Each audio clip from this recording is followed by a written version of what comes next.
extraordinarily difficult to get out of. Our culture is in a particular precarious situation. Underneath Satan, there are what we call the five generals. The five generals are the five demons that are immediately hierarchically underneath Satan, and they are the ones who execute his plans. In some cases, they call it the table, because it's basically they get to divide up certain things. The first demon under him is Baal.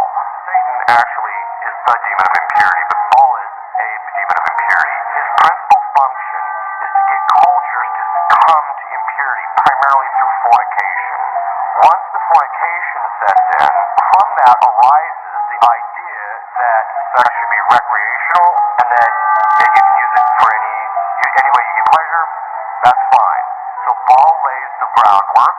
We saw this in our own country. It was called the free love movement. The next thing he tries to do is, although in our country he managed to pull something off that was rather extraordinary, the next thing is after that, as we read from St. Paul, God delivers men and women up to their lust, and men will start to want to sleep with men and women with women, which basically means what? Once the spirit of fornication sets in, which by the way, I don't know if you noticed, in the New Rite, they removed from the spirit of fornication, deliver us from the litany of saints, at the very time that the free love movement gained ascendancy. What we pray for is what we get. You don't pray for it, you're not going to get it. After that, then what happens is the culture, the next three demons show up. The first is Asmodeus. He's the demon of homosexuality in men. Then there's the demon of Leviathan, which is the demon of homosexuality in men, but of the masculine kind. These are the women who are heavy on the heels, we would say. And there is the spirit of Lilith, which is the more seductive form of female homosexuality. After those have gained ascendancy in a culture, which by the way, if you look at the cultures, every single culture is pushed in this direction, historically. Not just ours, but historically, this is always the progression. Once you have fornication, you end up with contraception, and then the upshot of that is homosexuality and then abortion. Baphomet is the fifth one, and he's the demon of child sacrifice. Abortion. In our culture, think of this.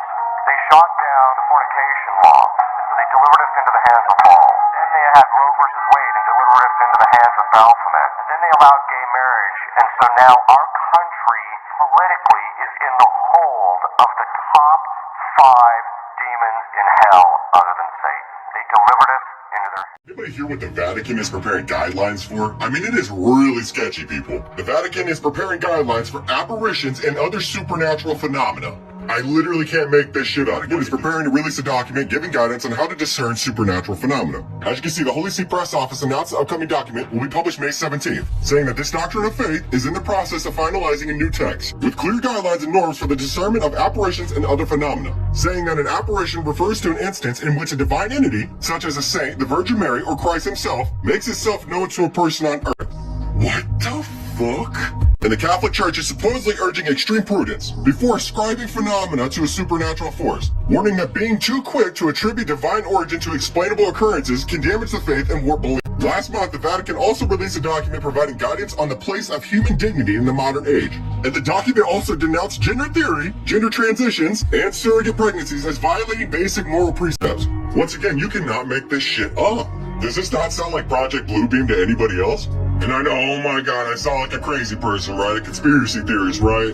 Kind of ironic how anybody's even considered a conspiracy theorist anymore. Especially when you consider the fact that it took our own government over 100 years to admit the inquisitions aliens are real. Does anybody even know what extraterrestrials are?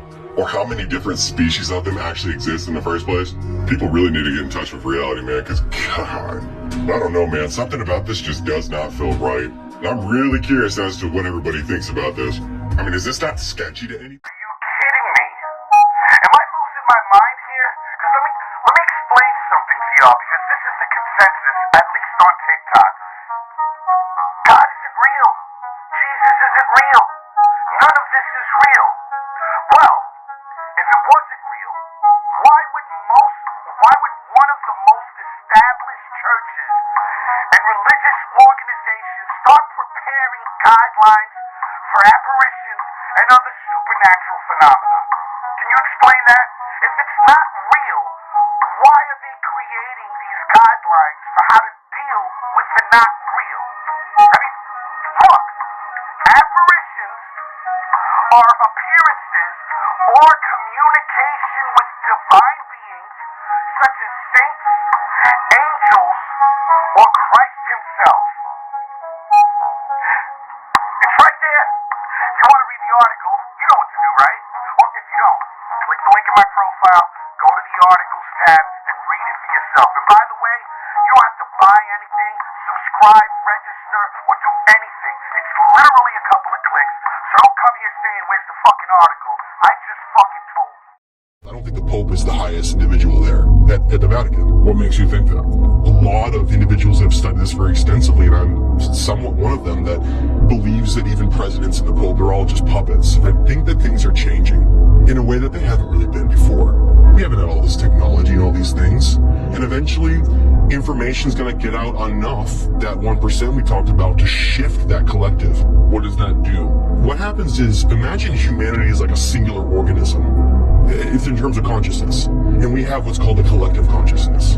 It means that we all live in a reality together, right? And we share ideas, but there's this driving direction of humanity based on the average amount of people that believe in something similar. The average person goes to work and gets up, pays their bills, and I think that whole thing though is shifting. I think we should stop comparing to what hasn't happened before. Like, the Vatican Archives hasn't released anything, and they're powerful, and how can they not be that in the future? We need to not measure the future based on only the past.